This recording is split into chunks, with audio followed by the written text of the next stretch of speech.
July 5, 1943, 03:30 hours. The parched earth of the Kursk salient trembles under your boots as you hunker down in a shallow trench. The air thick with the metallic tang of gun oil and the faint rot of unearthed soil. Dawn hasn't broken yet, but the horizon pulses with unnatural light. German flares arcing like shooting stars, illuminating the vast steppe that stretches endlessly before you. You're a rifleman in the Soviet 307th Rifle Division, part of General Konstantin Rokossovsky's Central Front, and the night has been alive with whispers of the storm to come. The ground rumbles faintly, a distant thunder that grows into a roar, shaking pebbles loose from the trench walls. Artillery? No. Something heavier, something monstrous. In the dim glow of a cigarette cupped against the wind, your comrades exchange grim glances. Sergeant Ivan Petrovich, a grizzled veteran from Stalingrad, with a scar twisting his lip into a perpetual sneer, mutters under his breath, "They're coming, lads. Fritz has been licking his wounds since winter. Now he wants payback." The salient, this bulging pocket of Soviet-held territory jutting into German lines like a defiant fist, has been fortified for months. Minefields sown like deadly seeds across the golden wheat fields, anti-tank ditches gouged deep enough to swallow a truck, and rows of T-34 tanks camouflaged under haystacks, their 76mm guns trained on the approaches. Marshal Georgy Zhukov himself oversaw the preparations, turning the landscape into a killing ground. You can almost feel the weight of it, the millions of landmines, the hidden pack fronts of anti-tank guns, the reserves waiting in the rear like coiled springs. But the Germans, they've been quiet too long. Intelligence reports trickle down. Hitler delaying his offensive, codenamed Citadel, to unleash new weapons. Tigers. They've seen those behemoths before, their 88mm cannons punching through armor like paper.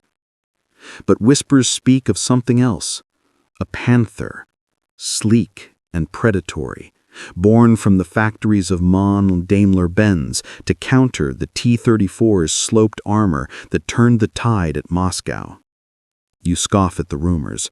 After all, what could top the Red Army's own steel giants? The air grows heavier, laden with the scent of diesel and cordite as the first German barrage erupts. Shells scream overhead, slamming into the earth with bone-jarring force, uprooting trees and flinging clods of dirt that rain down like shrapnel. "Hold the line," Petrovich bellows, his voice cutting through the chaos as machine guns chatter to life. From the north, Field Marshal Gunther von Kluge's 9th Army advances, but it's General Walter Model's forces that spearhead the assault, infantry waves supported by the rumble of tracks. You peer over the parapet, heart pounding, as silhouettes emerge from the pre-dawn haze. Ferdinand tank destroyers, their massive hulls grinding forward, and behind them the first glimpses of something new. Angular, low-slung, with a turret that seems to leer like a cat's head. The Panther Ausf D, rushed into production, its 75mm KWK-42 gun capable of piercing Soviet armor at over a kilometer. But you don't know that yet. All you see is the dust cloud billowing like a desert storm, the ground vibrating under hundreds of treads. Explosions ripple across the minefields as the lead vehicles detonate, flames licking the sky, but the advance doesn't falter.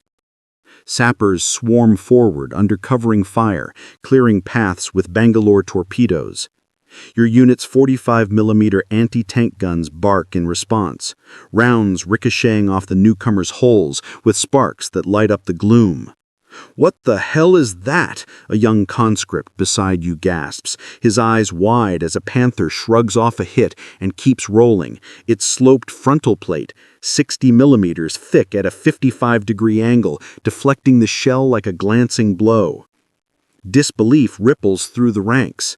These aren't the boxy Panzer IVs you're used to outmaneuvering. This is something forged in Hitler's desperation, a response to the T-34's revolutionary design that now turns the tables.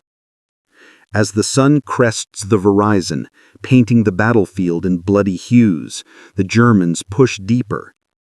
Model strategy unfolds. A pincer from the north, aiming to link with Hermann Hoth's southern thrust and encircle the salient. But Rokossovsky's defenses hold, for now. Artillery from the rear thunders in counter-battery fire, Katyusha rockets screeching like banshees, blanketing the attackers in fire and steel. You fire your Motion Nagant rifle blindly into the smoke, the acrid burn of gunpowder stinging your throat. Petrovich grabs your shoulder. They're breaking through the first line, fall back to the second. The retreat is orderly, but chaos reigns as a Panther bursts through the wire, its machine gun spitting death. But in the southern sector, where the real hammer falls, Hoth's 4th Panzer Army unleashes the 2nd SS Panzer Corps under Oberstgruppenführer Paul Hauser. Here, the Panthers of the 39th Panzer Regiment prowl, their crews, elite Waffen-SS men like Unterscharführer Staudinger, confident in their new mounts. But mechanical gremlins plague them, transmissions failing under the strain, engines overheating on the dusty roads. Dozens break down before even reaching the front, stranding them as easy targets for Soviet IL-2 Sturmovik ground attack planes swooping low with cannons blazing. Back in your trench, as the morning wears on, the initial shock gives way to resolve. "We'll bleed them here," Petrovich growls, reloading his PPSH-41 submachine gun. The salient's depths conceal more surprises. Vast reserves under General Nikolai Vatunin's Voronezh front, including Pavel Rotmistrov's 5th Guard Tank Army, itching for the counterpunch. But as another Panther silhouette looms larger, its cannon traversing towards your position, you wonder, can anything stop these beasts? The barrage intensifies, and in the haze, a revelation stirs. The Germans are committing everything, but so are you. What happens when these iron titans finally clash? July 5, 1943, 0900 hours, Prokhorovka sector, southern flank. The sun is a white-hot coin hammered to the sky, and the air shimmers above the wheat stubble like a furnace door cracked open. You're now inside the turret of a T-34-76 29th Tank Corps, sweat plastering your shirt to your back as the loader rams a 76.2mm round home with a clang that rattles your teeth. Commander Lieutenant Mikhail Borisov, barely 23, presses his eye to the gunner's sight. "Target, 11 o'clock, 800 meters, Panther."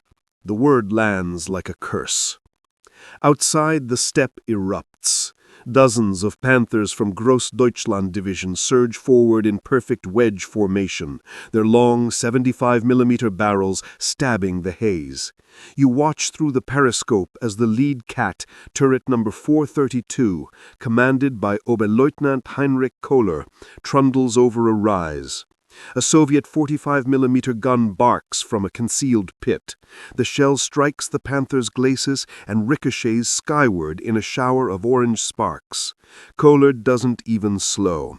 His gunner traverses, a heartbeat, and the 75mm KWK-42 spits fire. The anti-tank position vanishes in a bloom of earth and twisted metal. 4 crewmen gone in the blink of an eye. Borisov's voice cracks over the intercom. "Fire!" Your gunner, Corporal Anya Volkov, squeezes the trigger. The T-34 lurches backward on its suspension as the round screams out. It strikes the Panther's turret ring, dead center. For a breathless second you think you've killed it. Then the shell skids off, leaving only a silver scar. Kohler's return shot punches through your frontal plate like it's plywood. Heat, light, the scream of tearing steel. You're thrown against the breach as the turret fills with flame and the copper stink of blood.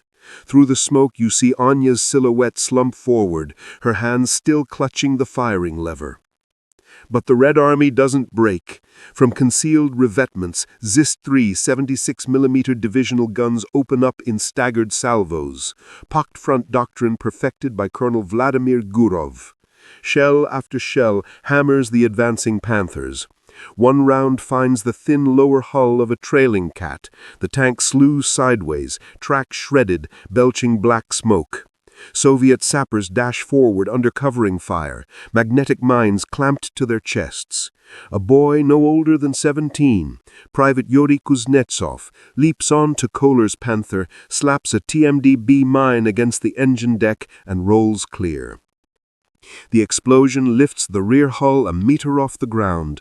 Kohler bells out, uniform aflame, only to be cut down by a PPSH burst from the wheat. By noon, the battlefield is a charnel of burning steel. 43 Panthers lie crippled or destroyed in the first 6 hours, many victims of their own teething troubles, final drives shearing, fuel pumps clogging with dust. German mechanics work frantically under fire, towing wrecks rearward with SDKF-9 half-tracks. Yet the advance grinds on. Hoth radios model. Pressure must not slacken. Every kilometer costs blood, but the salient will crack. Behind the German spearhead, Soviet reserves stir. Marshal Rotmistrov's 5th Guards Tank Army, over 800 T-34s and heavy KV-1s, begins the long night march forward, engines throttled low to mask their approach. In a commandeered farmhouse, Rotmistrov pores over aerial reconnaissance photos under a single lamp. The Panther's silhouette is unmistakable. Sloped armor, interleaved road wheels, that lethal gun. He slams a fist on the table. We don't fight fair, we fight smart. Tomorrow we hit them where the cat is blind, flanks, tracks, and the soft belly behind the lines. As dusk bleeds across the steppe, German crews brew ersatz coffee beside their idling Panthers, confident the morning will bring breakthrough. Soviet tankers, faces blackened with exhaust, whisper a different prophecy. The ground itself seems to hold its breath, vibrating with the distant growl of hundreds of Maybach engines converging. One more night, one more dawn, and then the largest tank battle in history ignites. July 12, 1943. 0530 hours. Prokhorovka Railway Embankment. The sky is a bruised violet, and dew clings to the shattered stalks of rye like tears on a battlefield corpse. You're wedged into the commander's seat of T-34 number 201, 18th Tank Corps. The hatch opened just enough to taste the cold bite of morning. Captain Pavel Rotmistrov himself, no relation to the marshal, just a coincidence that makes the men grin, leans over your shoulder, binoculars pressed to his eyes. Wait for the signal flare, then we charge like wolves into the lion's den. Across the shallow valley, the German line bristles. 200 Panthers and Tigers of the Leibstandarte SS Adolf Hitler and Das Reich divisions squat hull down behind a gentle ridge, engines idling, exhaust curling like dragon breath. Their crews slept in shifts, confident the salient's neck is about to snap. They don't yet see the 5th Guards Tank Army massing in the dead ground. 850 tanks in 3 echelons. T-34s packed so tight their antennae tangle. KV-1s rumbling like mobile fortresses. Su-85 tank destroyers lurking in the rear. A single green flare arcs overhead. Rotmistrov's voice cracks across the radio net. "Za Rodinu! Forward!" 800 engines roar as one. The earth shudders. You slam the hatch, the T-34 lurching forward, tracks chewing the soft loam. Speed is life, 35 kilometers per hour across open ground, closing the gap before the Panthers can traverse. Your gunner, Sergeant Maria Oktyabrskaya, yes, the same widow who sold everything to buy this tank, chants range numbers like a prayer. 1500, 12, 10. The first Panther turret swivels. too late. Your 76mm round smashes into its side armor at 400 meters. Thin, only 40mm, no slope. The shell punches through, detonating inside. Ammunition cooks off in a chain of orange fireballs. The turret lifts clean off and spins end over end like a monstrous coin. Cheers echo inside your turret, raw and feral. But the Germans recover fast. SS Hauptsturmführer Rudolf von Ribbentrop, son of the foreign minister, commands a Panther platoon on the left flank.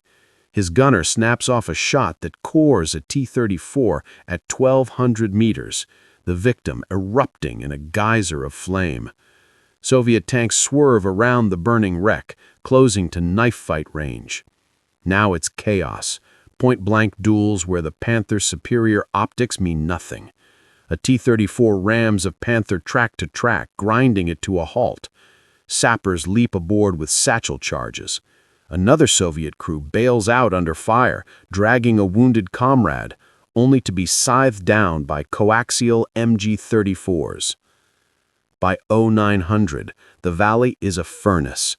Over 400 tanks burn, their aluminum engine blocks melting into silver puddles. The air reeks of cordite, diesel, and roasting flesh. Rotmistrov, in his command KV-1, directs the battle from a shell crater, voice hoarse over the radio. Second echelon, left hook, cut the cats off from their infantry. The maneuver works. T-34s of the 31st Tank Brigade burst through a gap, flanking the Grossdeutschland Panthers and catching them in enfilade. One by one, the German cats die. Tracks blown, vision slits shattered by PTRD anti-tank rifles, crews bailing out into a storm of DP-28 fire. Yet the cost is apocalyptic. By noon, the 5th Guards has lost nearly 300 tanks, half its strength. Rotmistrov stands atop his KV-1, uniform torn, face blackened, staring at the carnage. A runner brings news that Model has called off the northern pincer. Citadel is bleeding out. But here at Prokhorovka, the steppe is a graveyard of steel. Soviet wrecks outnumber German 3-1, yet the Wehrmacht's last offensive reserve is spent. In the smoke and drifting ash, a single Panther limps rearward, its crew stunned into silence. They came to encircle armies. Instead, they've been mauled by the very prey they underestimated. The salient holds. The road to Berlin is still 2 years away, but the tide has turned. July 13th, 1943, 1800 hours. A scorched knoll south of Prokhorovka. The sun hangs low, a bloated red eye glaring across a landscape that looks like the surface of the moon. You stand beside a gutted Panther, its belly ripped open by a 152mm howitzer round. The crew's charred helmets scattered like broken teacups. Marshal Pavel Rotmistrov walks the field alone, boots crunching on spent casings, a cigarette trembling between his fingers. He stops at a T-34 flipped onto its back, tracks still spinning lazily, and presses a gloved hand to the warm metal. "Enough," he whispers. "Enough for one lifetime." Behind him, the battlefield tally is being written in blood and oil. German losses: 43 Panthers destroyed or abandoned in the first week, another 60 crippled beyond repair at Prokhorovka alone. The 2nd SS Panzer Corps, once 294 tanks strong, now fields fewer than 100 runners. Soviet losses are worse on paper, over 1,500 tanks across the salient, but the Red Army has factories still churning out T-34s by the thousands, while every Panther hull is irreplaceable. Hitler's gamble, born in the Führer's bunker 6 months earlier, has shattered on the anvil of Kursk.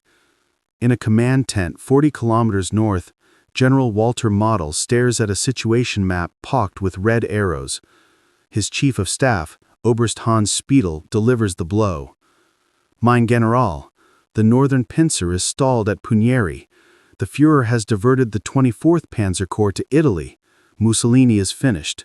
We have no reserves. Model's monocle drops to the table with a clink. He has thrown 700,000 men, 2,700 tanks, and 2,000 aircraft into the meat grinder. The salient still bulges defiantly. For the first time in the East, the Wehrmacht is on the strategic defensive. That night, coded messages crackle across the ether. Hitler to Model. Citadel is terminated. Hold what you have. Model to his corps commanders. Disengage under cover of darkness. Save the Panthers. Across the front, German crews torch fuel dumps to deny them to the Soviets, then withdraw in disciplined bounds. Soviet pursuit is cautious. Zhukov wants no reckless counterstroke, not yet. The steppe falls eerily quiet, broken only by the crackle of burning wrecks and the occasional scream of a horse caught in barbed wire. By dawn on July 16th, the front line has shifted barely 10 kilometers, but the shift is seismic. Rokossovsky and Valchatin unleash limited counterattacks. Orel and Belgorod fall in weeks. The Kursk salient, once a German obsession, becomes a Soviet springboard. In Moscow, Stalin raises a glass of Georgian wine. To the workers of Magnitogorsk, who built more tanks in a month than the Germans lost in a week. Back on the knoll, Rotmistrov gathers his surviving officers. Only 235 tanks remain of his once mighty Fifth Guards. He speaks softly, voice raw. We paid in blood what the motherland demanded. Now we make them pay interest. A runner arrives with fresh orders. Prepare for Operation Kutuzov, the push to smash the Orel bulge. The marshal's eyes, bloodshot but fierce, fix on the horizon where German columns retreat under a pall of dust. The Panther, for all its sloped glory, has revealed its truth. A precision weapon in a war of attrition, a thoroughbred racing a locomotive. The Red Army is the locomotive. As the first stars prick the sky, a lone T-34 rumbles past, turret scorched, crew singing drunkenly. They passed a knocked-out Panther, its crew long gone. One tanker spits on the hull, pretty cat, but the bear still rules the forest. The road to Berlin stretches west, 1,500 kilometers of fire and ruin. Kursk was the hinge. The door has swung open.